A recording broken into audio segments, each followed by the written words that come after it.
ఉద్యోగులకు 30% మధ్యంతర భృతి ఇవ్వాలి. ఫ్యాప్టో సమావేశంలో డిమాండ్.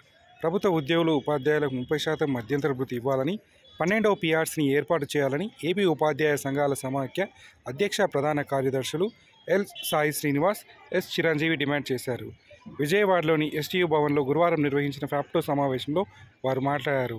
ప్రభుత్వం జీవో 117 రద్దుకు ప్రయత్నాలు చేస్తున్నప్పటికీ ప్రత్యామ్నాయ మార్గదర్శకాలతో పెద్ద ప్రయోజనాలు లేవని, వాటిని సవరించాలని డిమాండ్ చేశారు.